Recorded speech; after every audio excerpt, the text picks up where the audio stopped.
하나님의 말씀 잠언서 6장 1절에서 5절 말씀까지 우리 한 절씩 교독하시겠습니다.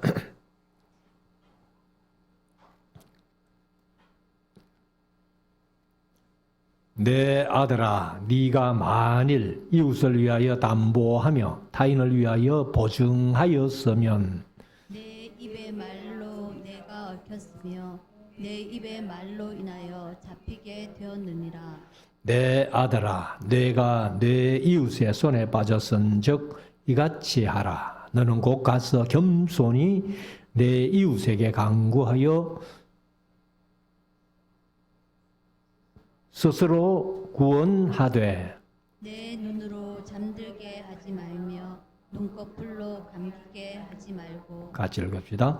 노루가 사냥꾼의 손에서 벗어나는 것 같이 새가 그물 치는 자의 손에서 벗어나는 것 같이 스스로 구원하라. 아멘. 한번 기도하겠습니다. 이제 우리 말씀을 묵상하는 시간인데요. 오늘은 잠언서 6장 1절에서 5절까지 말씀을 읽었습니다만 35절까지 있는 6장을 오늘 수요일 저녁에 말씀을 드리려고 합니다. 잠언서는 뭐 계속해서 이제 한 장씩 해가면서 말씀을 드립니다만은 히브리어로는 마샬 이렇게 하는데 속담 혹은 격언 혹은 비유담 뭐 이렇게도 표현을 하고 있습니다. 그래서 잠언이라는 말이 조금 어렵습니다만은 우리 한국식으로 하면은 격언 플러스 금언 그렇게 보면은 됩니다. 그래서 이제 비유담이나 비유 이렇게 비교를 많이 해놨어요. 그래서 잠언서는 이제 뭐 계속 말씀드립니다만은 열왕기상 4장 32절에 솔로몬이 3천 잠언을 얘기를 했다. 그리고 노래는 1005개를 지어서 불렀는데 뭐 1003개는 어디가 버렸는지 없고 성경에는 3개만 이렇게 전해지고 있다. 그것이 이제 노래 중에 노래 아가서 그리고 이제 시편에는 72편과 127편 그렇게 기억을 하시면 됩니다. 그래서 72편만 알면은 뒤집어 가지고 짝대기 한 개 끄면은 127편이 되니까 저같이 머리 나쁜 사람들 좀 외우기 좋아라고 그렇게 시편을 배정해 놓은 것 같습니다. 아무튼 솔로몬이 이제 3천 잠언을 얘기를 했지만은 성경 속에는 3천 개가 안 돼요. 아무리 뭐 우리가 봐도 3천 개는 택도 없는 거고 그래서 사실 뭐 31장까지 있는 잠언이지만은 29장까지만 솔로몬의 잠언이거든요. 그래서 이것은 이제 잠언서 25장 1절에서 히스기야의 신하들이 편집했다 이렇게 기록이 되어 있습니다. 그래서 아마 성경에 들어갈 만한 그런 잠언들을 간추려서 히스기야의 신하들이 이렇게 만들어 놓지 않았나, 막 우리가 그렇게 보는 겁니다. 오늘도 이제 6장 1절부터 한 절씩 읽으면서 35절까지 있는 이 말씀을 우리가 함께 묵상을 해보겠는데, 제가 이제 이 시가서를 수요일 날마다 이렇게 전하면서 벌써 세 텀째지 싶어요. 정확하게는 제가 기억이 안 나는데 세 텀째 하면서 잠언서 할 때마다 계속 오늘 제목을 보증하지 마라. 이제 돈을 빌려주든지 보증을 쓰든지 그렇게 하지 말라는 겁니다. 다행히 뭐 우리 교회가 몰라요. 뭐 목사 모르게 성도님들이 혹은 돈을 빌려주고 이렇게 보증을 써주고 하는지는 모르겠습니다만은 없다고 봅니다, 저는. 그래서 다행히 우리 교회는 그런 일이 없어가지고 전혀 성도들 간에 돈 문제나 보증 문제 때문에 말썽은 없다. 그렇게 제가 믿고 있습니다. 그래서 앞으로도 우리 말씀사랑교회는 돈 거래 때문에 보정선거 때문에 이렇게 말썽이 생기지 않는 그런 교회가 계속 지속되었으면 좋겠다. 그래서 우리가 어떤 사업을 하든지 일을 하든지 이렇게 급하게 돈을 빌려야 될 그럴 때도 있겠죠. 그렇지만은 그럴 때가 안 생기도록 우리가 생활하는 것이 가장 좋다. 저도 이렇게 여태까지 목회를 해오면서 그런 분들 많이 봤어요. 또 어른들도 그런 말씀을 자주 해요. 그래서 돈 잘못 빌려주면은 돈 잃고 친구 잃는다는 거예요. 사람 잃는다는 거예요. 그러니까 돈 거래 문제 때문에 같은 교회에 신앙생활 하면서 원수같이 지내는 사람들을 제가 봤거든요. 그렇기 때문에 다시 한번 우리가 오늘 본문 속의 말씀을 생각하면서 앞으로도 우리가 돈 거래나 보정 서는 일은 하지 않았으면 좋겠다. 성도들 간에. 그렇게 말씀을 드리고 1절부터 한번 봅시다. 내 아들아, 네가 만일 이웃을 위하여 담보한다는 것이 보증서 주는 거죠. 그리고 타인을 위하여 네 손으로 보증하였으면, 그러니까 이제 담보를 하고 보증하였으면 2절에 네 입의 말로 네가 얽혔다 그 말이야. 네가 괜히 담보해주고 보증선 문제 때문에 너는 이미 그 문제에 얽혔다는 겁니다. 그래서 네 입의 말로 인하여 잡히게 되었느니라. 그럼 이제 잡히게 됐다는 말은 이 보증 문제 때문에 내가 사로잡혀 있는 거나 똑같다. 이제 그런 표현이죠. 그래서 우리가 흔히들 이제 보증 문제 혹은 또 연대보증, 다른 사람들과 함께 연대보증 서는 그런 일들까지라도 우리가 안 하면 좋다. 성경이 그렇게 말씀을 해주고 있습니다. 3절, 내 아들아, 네가 네 이웃의 손에 빠졌은즉 보증을 서줌으로 말미암아서 네 이웃의 손에 빠졌은즉 이같이 하라. 이제 방법을 제시하는 거죠. 너는 곧 가서 겸손히 내 이웃에게 간구하여 스스로 구원하되, 이것을 이제 빨리 잘 해결해라 그 말이죠. 여기 구원한다는 것이 영혼이 천국 가는 구원, 그건 아니에요. 그래서 스스로 이제 내 자신을 아까 사로잡혔던 거기에서 탈출해라, 구출해라. 네 자신이 네 자신을 구출해내라 그 말입니다.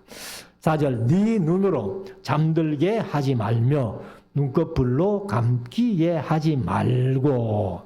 그러니까 왜 보증을 서주고 돈을 빌려주느냐? 이게 이제 눈이 잠든 것과 똑같다는 거예요. 그러니까 맑은 정신으로 보증 서주고 돈 빌려주는 일이 그렇게 많지 않다는 거예요. 그러니까 여기 이제 솔로몬이 얘기할 때는 네 눈으로 잠들게 하지 말며, 잠꼬대 하듯이 돈을 빌려주거나 보증 서는 것, 그 다음에 눈꺼풀로 감기게 하지 말고. 눈꺼풀로 감기는 게 그게 안 보이는 거야. 그래서 흔히들 그런 표현 하잖아요. 눈에 비는 게 없다고. 눈에 보이는 게 없기 때문에 그런 일들을 한다는 겁니다. 근데 제가 이제 자주 말씀드려 왔습니다만은 사실 급하게 또 돈이 필요할 때가 있어요. 그러면은 빌려달라 하고 빌려줄 때는 내가 그 돈을 안 받아도 전혀 마음의 상처를 안 받겠다 하는 그런 마음으로 빌려주라는 거예요. 만약에 내가 돈을 못 받음으로 말미암아 조금이라도 마음에 상처가 생긴다, 그 사람하고의 관계가 잘못될 수 있다, 그런 생각이 들거든 절대로 믿지 마라. 이제 그렇게 말씀을 드립니다. 그래서 여기 네 눈으로 잠들게 하지 말며 눈꺼풀로 감기게 하지 말고 5절 노루가 사냥꾼의 손에서 벗어나는 것 같이. 그러니까 도움 빌려줄 마음이 생겼다가도 거두더리라는 거죠. 그리고 새가 그물 치는 자의 손에서 벗어나는 것 같이 스스로 여기 구원하라. 아까 구원이라는 것이 그 사로잡혀 있는 거기에서 이제 벗어나라. 이제 이런 말을 이제 구원으로 그렇게 표현을 했습니다. 그리고 나서 이제 6절부터는 게으른 자여 하고 이제 개미에게로 가서 그 하는 것을 보고 지혜를 얻어라. 그렇게 표현. 여기 이제 게으른 자여. 사실 사람이요 게으르면은 참 그 뭐 어떻게 표현해야 될지 모르겠어요. 그래서 여기 솔로몬은 이제 사실 솔로몬이 무슨 왕으로서 그렇게 재직하면서 자기 스스로 뭐 손으로 일하고 했을까요? 그렇게 하지는 않았으라고 봅니다. 그러나 하나님께서 이제 지혜를 주셔가지고 게으른 사람들이 그렇게 게으르게 생활함으로 말미암아서 이제 여기 잠언서에 보면은 네가 게을러서 손이 계속 잘 움직이지 않아서 가난해진다 하는 그런 표현들을 많이 하는데 그렇기 때문에 이제 게으른 자들을 향해 가지고 개미에게로 가서 그 하는 것을 보고 지혜를 얻어라. 그러니까 우리가 세상을 살아가면서 사람에게뿐만 아니라 어떤 곤충들이나 이 하나님의 피조물 모든 것을 통해 가지고 교훈을 얻고 배울 수 있다는 거예요. 제가 어릴 때에 우리 할아버지 할머니가 늘 말씀하시는 것이 어린 아이들에게라도 어른들이 배울 게 있다는 거예요. 그러니까 어떤 현상을 보든지 간에 사물이나 사람이나 뭐 모든 것을 볼 때에 거기에서 내가 뭔가 배울 점이 없나 이렇게 생각하면은 아마 세상 살기가 훨씬 더 좋을 거예요. 그래서 여기 이제 그렇게 솔로몬이 개미에게로 가서라도 그 지혜를 얻으라고 그렇게 얘기를 하는데 어떤 지혜냐? 7절 개미는 두령도 없고 간역자도 없고 간역자가 개역개정 감독으로 번역을 했어요. 감독자가 없다는 거예요. 두령이라는 것은 뭐 왕이나 이제 그런 것들을 얘기를 하죠. 통치자, 지휘자 뭐 그런 뜻인데 그러니까 왕도 없고 그다음에 감독자도 없고 주권자 개역개정은 통치자도 없어돼 먹을 것을 여름 동안에 재비하여 추수 때에 양식을 모으느니라.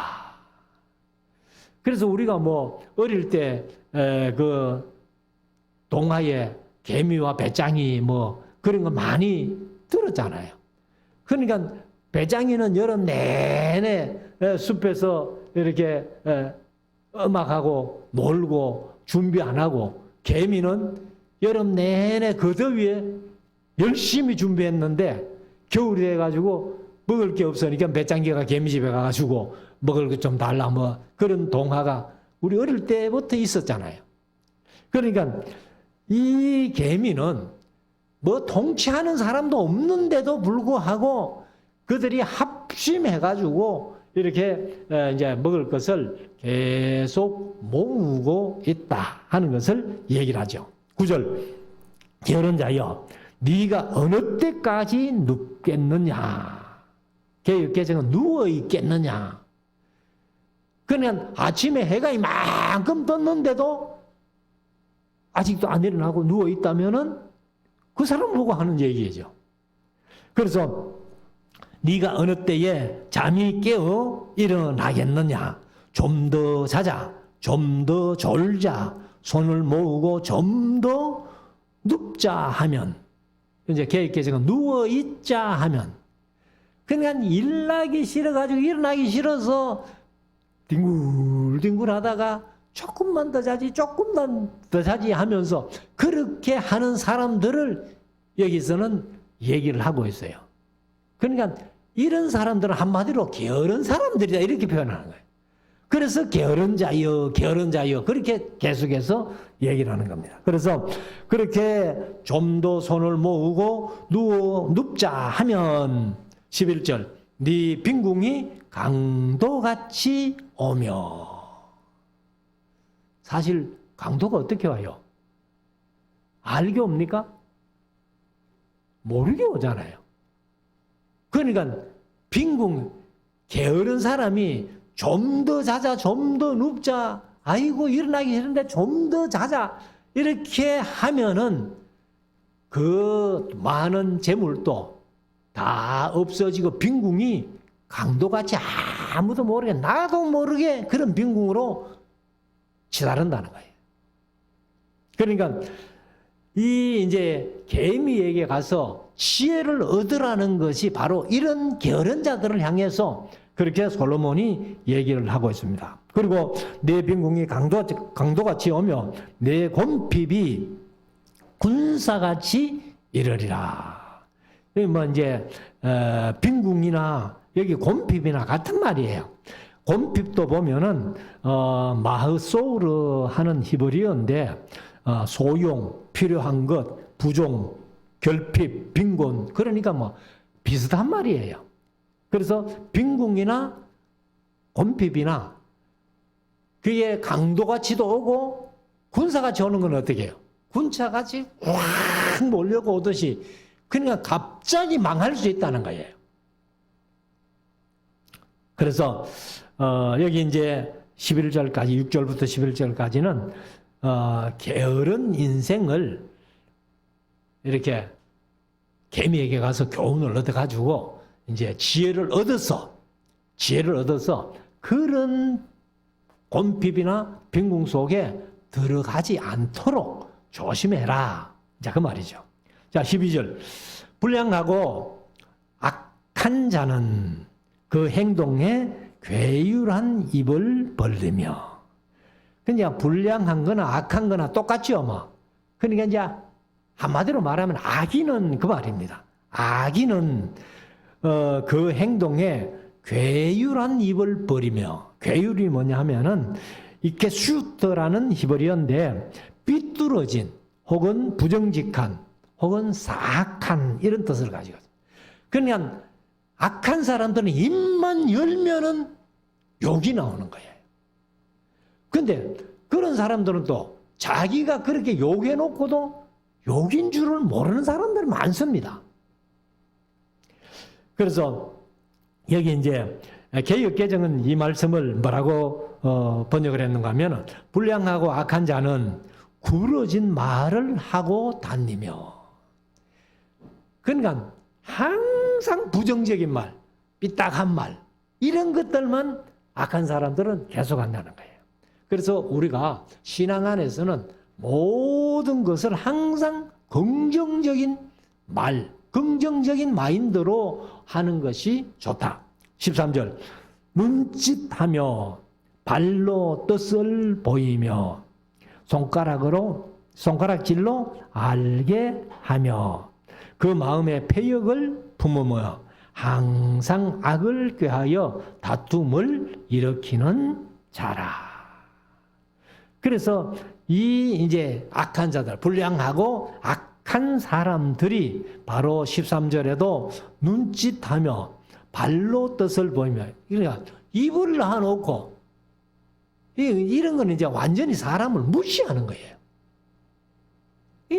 자기가 악하니까 모든 사람이 그렇게 자기가 그 사람들을 다 무시하고 자기가 최고인 것처럼. 뭐 제가 군대 생활하면서 이제 군대가 이 명령 체제이기 때문에 군대는 그럴 수 있어요. 뭐 손가락 가지고 이리 와 뭐 하든지 뭐 이렇게 할 수 있는데, 근데 보통 사람들이 상대방에게 그렇게 한다면은 이거는 여기 성경대로 하면 악한 사람들이야. 그래서 14절에 말씀하신 대로 그 마음에는 항상 패역한 그러한 마음을 품고 항상 악을 꾀하여 다툼을 일으키는 자라. 그래서 우리가 항상 어디 가든지 간에 흔히들 피스메이커라고 그러잖아요.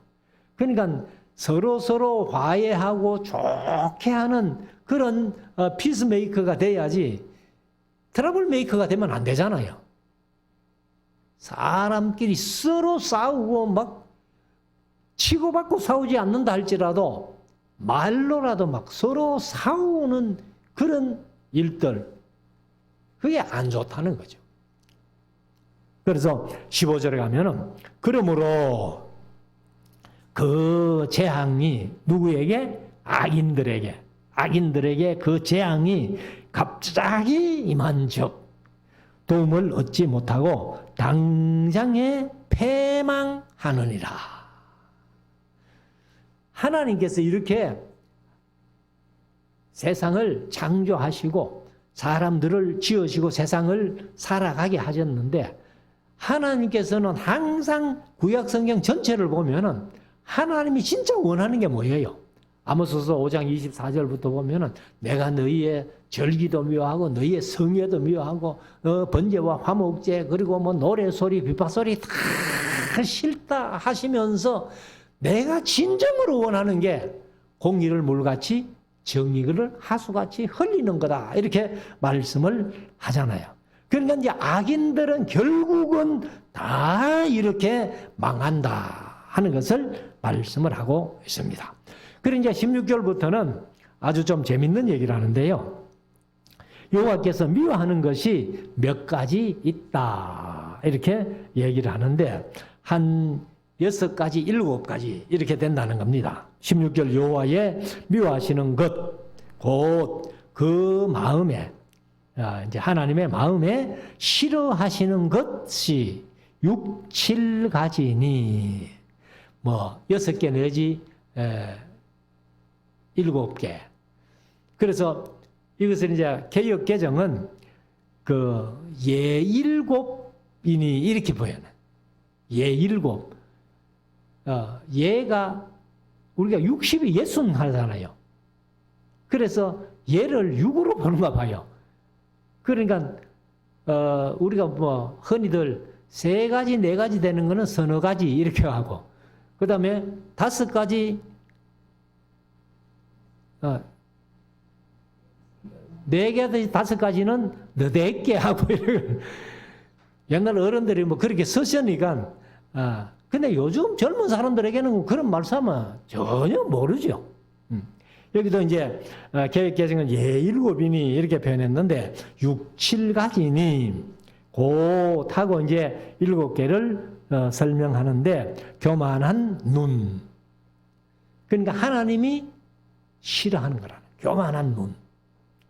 그래서 구약성경 전체에 이스라엘과 뭐 남방 유다, 북방 이스라엘, 그 다음에 아수르, 바벨론 그 열국들이 다 망한 원인을 한 가지로 딱 표현하면 교만했대. 교만 때문에 망한 거예요. 그래서 하나님이 싫어하는 것 중에 첫 번째가 교만한 눈과 거짓된 혀. 사실 거짓된 혀는 말이죠, 말. 말을 해도 항상 이제 성경은 괴율이라고 그렇게 자주 표현하는데, 이 사기꾼 비슷한 말, 그렇게 거짓된 혀와 무죄한 자의 피를 흘리는 손. 그러니까 손이 선한 데 사용되어야지 악한 데 사용되면은 하나님이 싫어하는 것 중에 그게 속하는 거예요. 18절, 악한 계교를 꾀하는 마음. 그러니까 이렇게 생각도 좋은 생각 쪽으로 가야지 악한 쪽으로 가면은 하나님이 싫어하신다. 그리고 빨리 악으로 달려가는 발. 그러나 발도 좋은데 달려가도록 그렇게 해야 되지, 악으로 빨리 달려가는 발을 하나님은 싫어하시고. 19절, 거짓을 말하는 망령된 증인. 그래서 구계명에 내 이웃을 해하려고 거짓 증거하지 마라. 이게 하나님이 싫어하는 것 중에 하나라는 거예요. 그 다음에 및 형제 사이를 이간하는 자니라. 그래서 형제 사이를 이간하는, 이게 하나님이 싫어하시는 것 중에 하나라는 거예요. 그러니까 여기 가서 요 말하고 여기 가서 요 말하고, 한 사람이 양쪽에 가가지고 다른 말 해가지고 싸움 붙이고 이간질 시키는,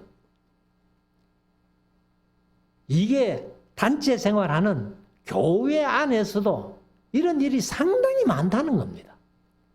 그러나 하나님이 싫어하시는 것 7가지, 7가지인데 그 중에 한 가지가 형제를 이간하는 자를 하나님이 싫어하신다.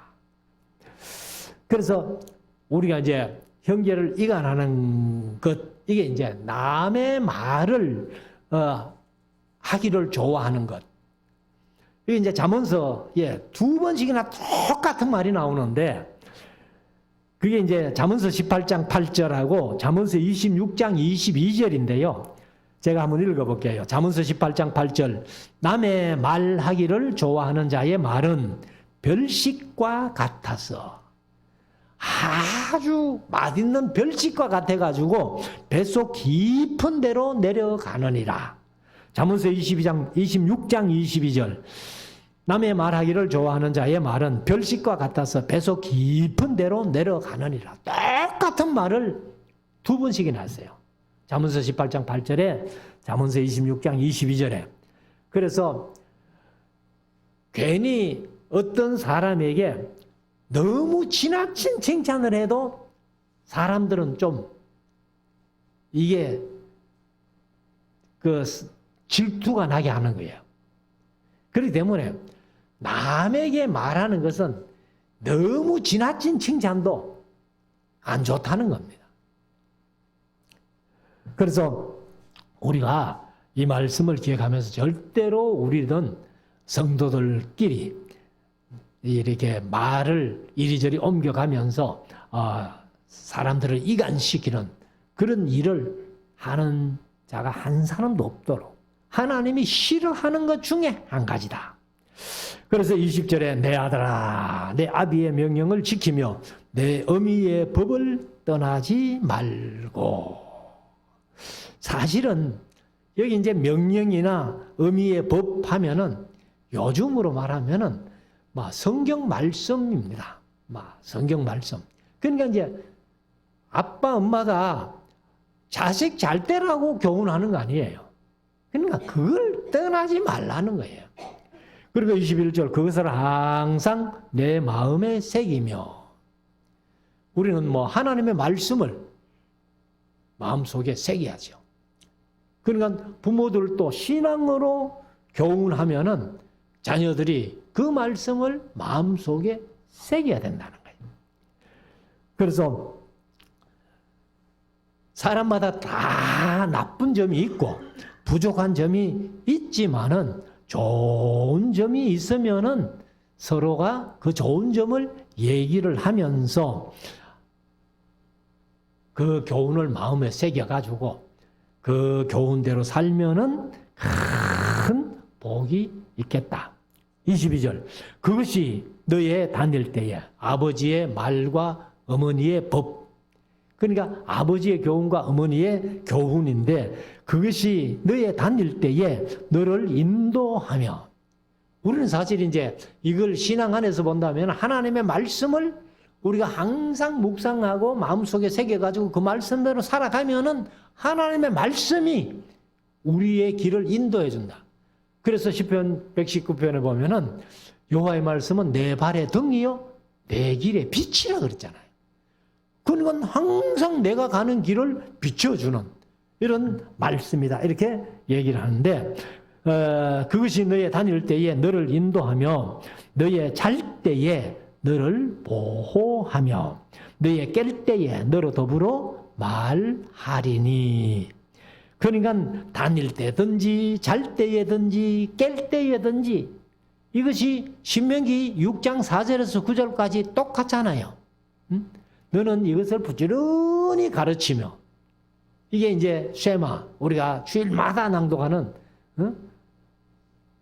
그래서 쉐마의 말씀을 너는 자녀들에게 부지런히 가르치며 일어날 때든지 누웠을 때든지 항상 이 말씀을 교훈하라, 가르치라는 거죠. 그래서 23절에 대저 명령은 등불이요. 명령.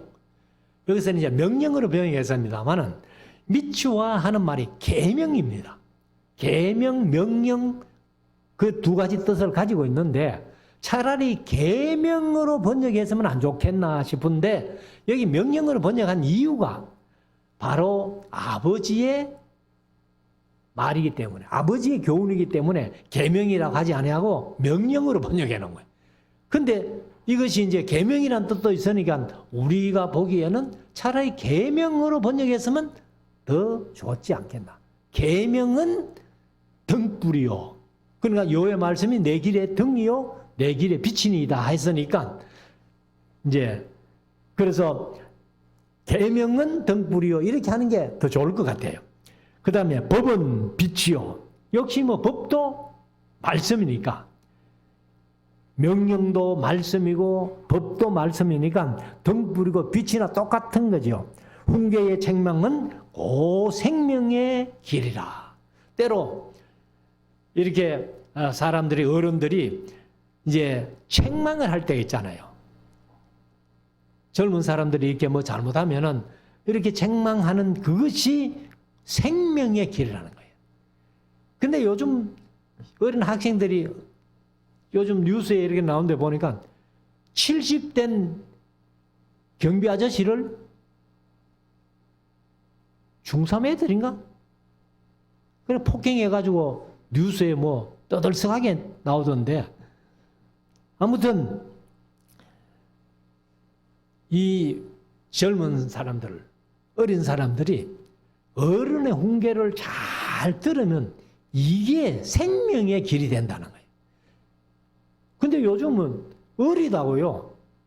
어른들이 함부로 얘기를 못해요. 그런 폭행 사건이 우리나라에서 얼마나 많이 일어났습니까? 자, 24절. 이것이 너를 지켜서, 그러니까 이제 훈계나 책망, 그 다음에 명령, 그 다음에 법, 그 이제 다시 말씀드리면 이런 것들이 다 우리가 신앙생활 할 때는 바로 성경 말씀이에요. 66권의 성경 말씀인데 이것이 너를 지켜서 악한 계집에게 이방 계집의 혀로 호리는 말에 빠지지 않게 하리라. 그러니까 엄마 아빠의 그 교훈을 마음속에 새기고 우리 신앙인들은 하나님의 말씀을 마음속에 새기면은 어떠한 달콤한 유혹에도 빠지지 않을 수 있다. 이렇게 얘기를 합니다. 26절. 음료로 인하여 사람이 한 조각 떡만 남게 됨이며 음란한 계집은 귀한 생명을 사냥함이니라. 그러니까 흔히 말하는 말로 남자들이 바람이 나가지고 계속 창녀촌에 그렇게 다니기 시작하면은 한 조각 떡만 남는다는 것은 재산 다 강연한다 그 말이죠. 그리고 음란한 계집은 귀한 생명을 사냥한다는 거예요. 우리의 생명까지도 사냥한다는 거예요. 그래서 27절 사람이 불을 품에 품고서야 어찌 그 옷이 타지 아니하겠으며. 그러니까 음료를 따라가는 사람들, 말로 호리는 계집을 따라가는 사람들은 불을 가슴에 품는 거하고 똑같다. 그래서 사람이 불을 품에 품고야 어찌 그 옷이 타지 아니하겠으며 사람이 숯불을 밟고야 어찌 그 발이 되지 아니하겠느냐. 남의 아내의 통관하는 자도 이와 같을 것이라. 그러니까 이제 통관한다는 것은 뭐 바람 피우는 거죠. 그리고 무릇 그를 만지기만 하는 자도 죄 없게 되지 아니하리라. 죄 없게 되지 아니한다는 것은 부정이 두 번 겹쳐 나오면은 강한 긍정이에요. 그러니까 죄가 있다 그 말이죠.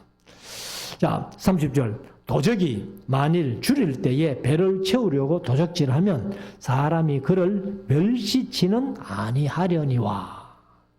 그러니까 배가 너무 고파가지고 빵 하나 훔치 먹다가 덜키면은 사람들이 아이고 배가 얼마나 고팠으면 그거 하나 훔쳐 먹으려고 그랬겠노 하고 멸시치는 안 한다는 거예요. 그런데 31절에 들키면 배가 고파가지고 하나 훔쳐 먹는 거 사람들 멸시치는 않는데 그거 훔치다가 들키면은 7배를 갚아야 하리니 심지어 자기 집에 있는 것을 다 내어주게 되리라. 그래서 이것은 이제 성경에는 7배는 없죠. 남의 것을 훔치면은 4배, 5배 이렇게 이제 갚는 것은 있는데 이것이 이제 히브리인들, 유대인들의 그 랍비들의 교훈을 보면은 어떤 사람이 배가 고파서 우리 집에 빵을 훔치다가 덜키었다. 그럴 때는 훔친 사람도 부끄럽지만은 훔치러 올 때까지 가난한 이웃을 돌아보지 않는 사람들도 부끄럽게 생각해야 한다. 이렇게 교훈한다는 거예요. 그러니까 우리 주위의 이웃들 중에서 진짜 배가 고파가지고 빵을 훔칠 만큼 그런 정도가 되지 않도록 이웃 중에서라도 그런 사람들이 없도록 서로가 이웃을 항상 이렇게 살펴봐야 된다는 거죠. 자, 32절. 부녀와 간음하는 자는 무지한 자라. 이것을 행하는 자는 자기의 영혼을 망하게 하며. 부녀와 간음하는 건 이것도 바람 피우는 거죠. 그러니까 자기의 영혼을 망하게 하며 33절. 상함과 능욕을 받고 부끄러움을 씻을 수 없게 되나니 그 남편이 투기함으로 분노하여 원수를 갚는 날에 용서하지 아니하고. 그러니까 그 이웃 아내하고 통관하는 그 남자를 이웃 아내의 남편이 알면은 그 남자를 어떻게 하겠어요? 그래서 용서하지 아니하고 마지막 35절. 아무 벌금도 돌아보지 아니하며 많은 선물을 줄지라도 듣지 아니하리라. 돈으로 해결이 안 된다는 겁니다. 그래서 까딱하면은 이제 이런 일이 살인이 일어나는 거죠. 그것을 이제 얘기를 하고 있습니다. 그래서 우리가 이제 이 말씀은 이제 6장에서는 보증 서는 일, 그 다음에 이제 게으른 사람들, 그리고 이제 음녀들을 조심해라 한마디로. 그것이 재산도 탕진하고 우리의 생명도 뺏기고 사실 육신의 생명도 중요하지만은 그 일 때문에 지옥 간다면은 영원히 멸망받는 건 아니에요. 그래서 우리가 이런 교훈들 마음속에 새겨서 항상 제가 말씀드리지만은 여기 이제 아버지의 말과 엄마의 법을 마음속에 새겨라 이렇게 말씀합니다. 우리 신앙인들은 66권의 성경 말씀을 항상 마음에 새겨서 이런 범죄에 빠지지 않도록 하는 것이 우리 신앙의 가장 중요한 도리다 하는 것을 마음속에 새기고 이 말씀대로 승리하는 우리 모두가 될 수 있기를 주의 이름으로 축원합니다. 기도드리겠습니다.